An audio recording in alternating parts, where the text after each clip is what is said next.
Typing देखते हैं next topic. Typing staphylococcus aureus की का मतलब क्या है कि हमने जो हमें मिल चुका है उसको सब स्पीशीज़ में आगे करना। लाइक हमें स्पीशीज़ तो मिल गई है स्टेफाइलोकोकस ऑरियस, उसके बाद उसको सब स्पीशीज़ में हमें करना है। तो दैट इज़ टाइपिंग ऑफ सब स्टेफाइलोकोकस ऑरियस टू सब स्पीशीज़ इज़ डन।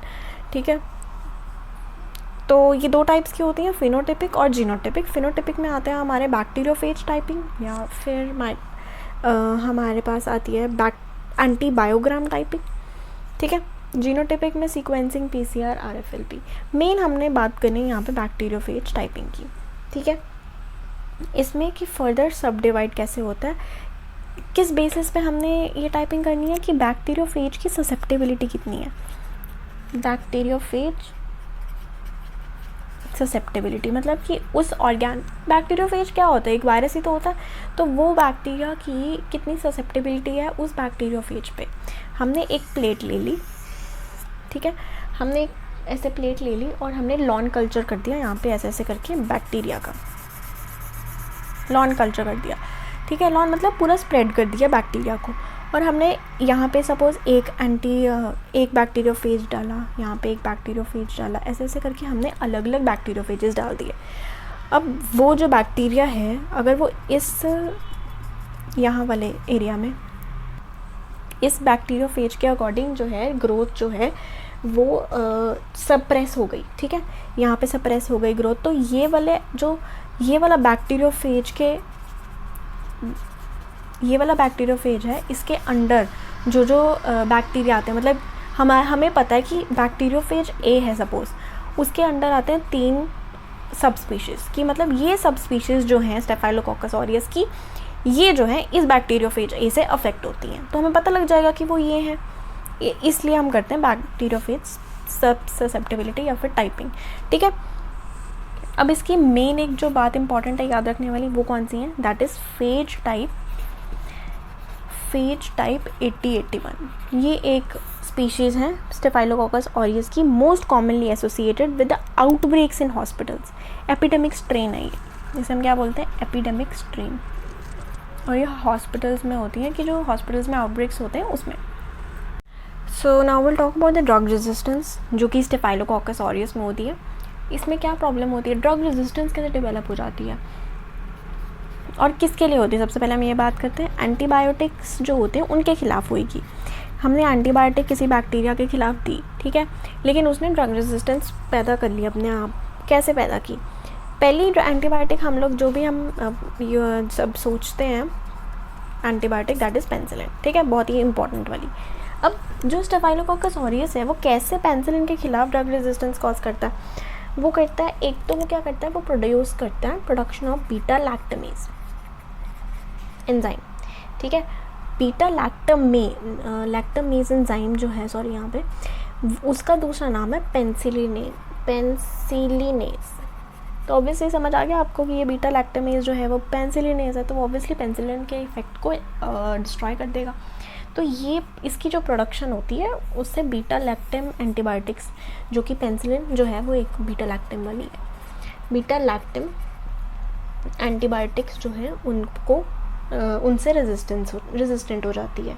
ठीक है, एक तो ये क्लास हो गई। दूसरी क्लास हो जाती है MRSA, that is methicillin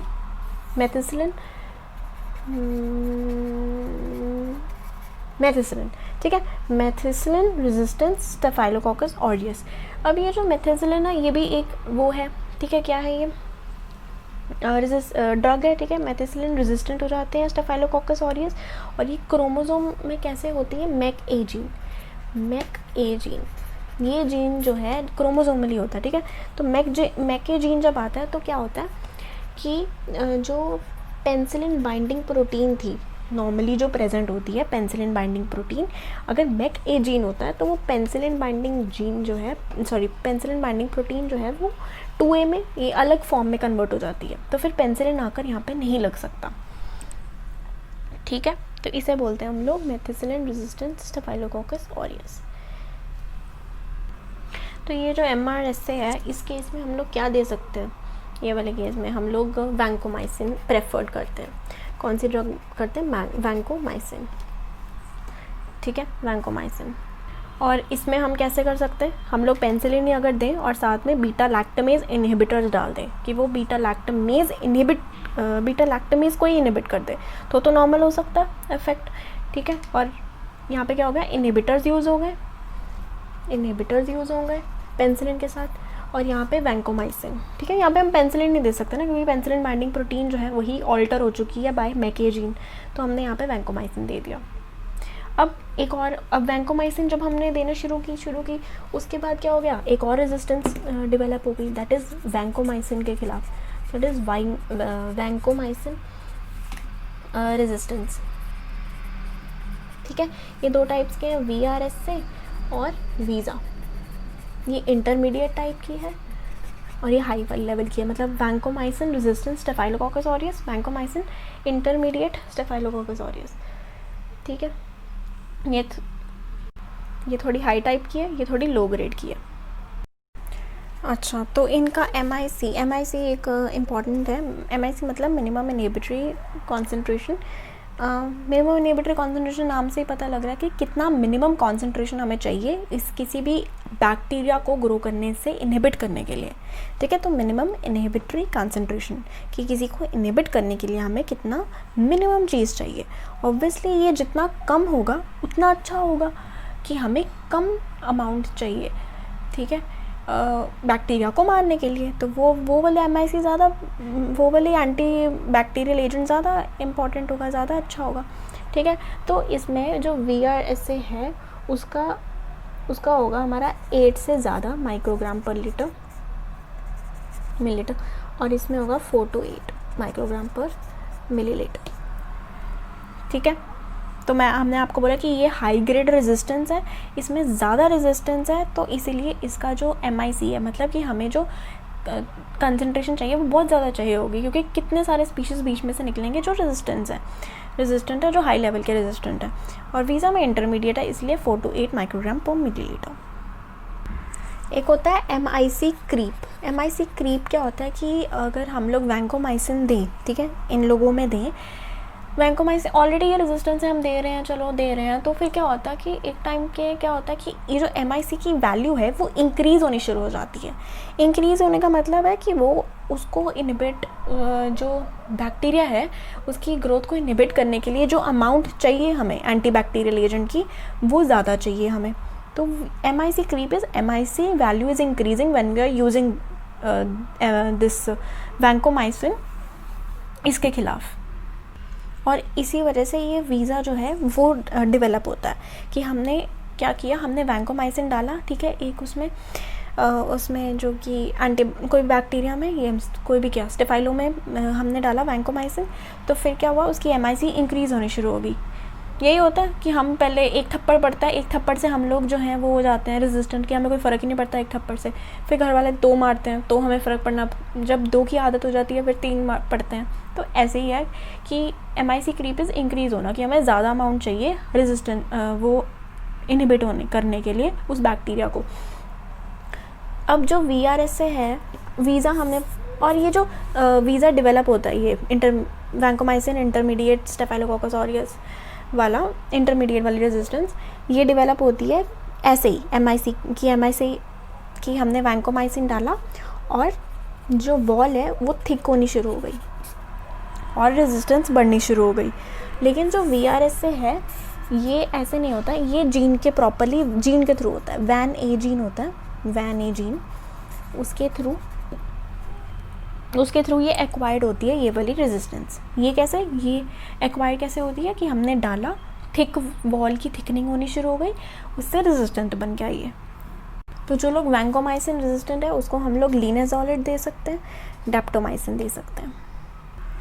cons हमारे पास क्या था, कोएगुलेज नेगेटिव स्टेफाइलोकोकस, जिसमें कोएगुलेज नेगेटिव आया था, में नहीं होता कोएगुलेज एंजाइम, वो है एपिडर्मिडिस, हेमोलिटिकस, सैप्रोफिटिकस, ठीक है। जो एपिडर्मिडिस है और हेमोलिटिकस है, सैप्रोफिटिकस है, ये सारे कॉन्स हैं, ठीक है। अब जो सैप्रोफिटिकस है वो UTI का कॉमन कॉज है। UTI क्या है, यूरिनरी ट्रैक्ट इन्फेक्शन। सबसे ज़्यादा मोस्ट कॉमन हम बोलते हैं UTI इन सेक्शुअली एक्टिव यंग फीमेल्स, वो कॉज है सैप्रोफिटिकस, स्टैफिलोकोकाई सैप्रोफिटिकस, ठीक है। और इसको हम कैसे दूसरों से हम वो कर सकते हैं, लाइक कोएगुलेज नेगेटिव तो तीनों है, तो ये इसको हम कैसे वो कर सकते हैं डिफ्रेंशिएट कि ये नोवोबायोसिन रेजिस्टेंट है, नोवोबायोसिन रेजिस्टेंट।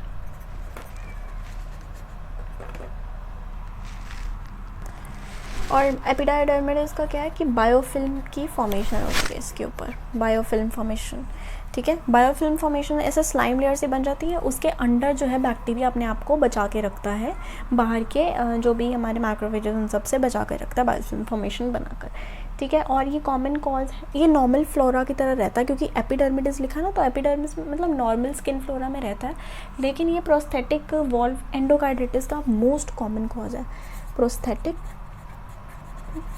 प्रोस्थेटिक वॉल्व एंडोकार्डाइटिस उसका मोस्ट कॉमन कॉज है स्टेफाइलोकोकस एपिडायडर्मिडिस, और ये भी बायोफिल्म फॉर्मेशन बनाता है और एंटी माइक्रोबियल रेजिस्टेंट है, ठीक है।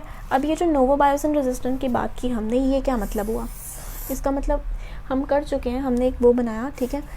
एक साइड पे हमने एक ऑर्गेनिज्म रख दिया, हमारे पास दो ऑर्गेनिज्म से हमें पता करना है कि सैप्रोफिटिकस कौन सा है और एपिडर्मिडिस कौन सा है। तो हमने क्या किया, दो ऐसे प्लेट्स ली, एक पे हमने क्या किया, ये वाला जोन लिया, यहाँ पे डाल दिया दोनों साइड नोवोबायोसिन। अब नोवोबायोसिन यहाँ तक पूरा का पूरा नॉर्मल ग्रो हुआ, जो नॉर्मल ग्रो हुआ, लेकिन यहाँ पे क्या हुआ कि नोवोबायोसिन के इधर साथ वाली जगह पे जोन ऑफ इनहिबिशन था, मतलब यहाँ पे ग्रो नहीं कर पाया। अब जो रेजिस्टेंट है उस मेडिसिन से वो तो ग्रो कर जाएगा, लेकिन जो नहीं है वो नहीं करेगा। तो ये कौन सा हुआ, ये हुआ स्टेफाइलोकोकस एपिडर्मिडिस, और ये जो कि रेजिस्टेंट था मतलब नॉर्मली ग्रो कर गया, दैट इज सैप्रोफिटिकस, और ये हमने क्या डाला था, novobiocin. Okay, so this completes the staphylococcus. If you have any queries you can ask. Thank you.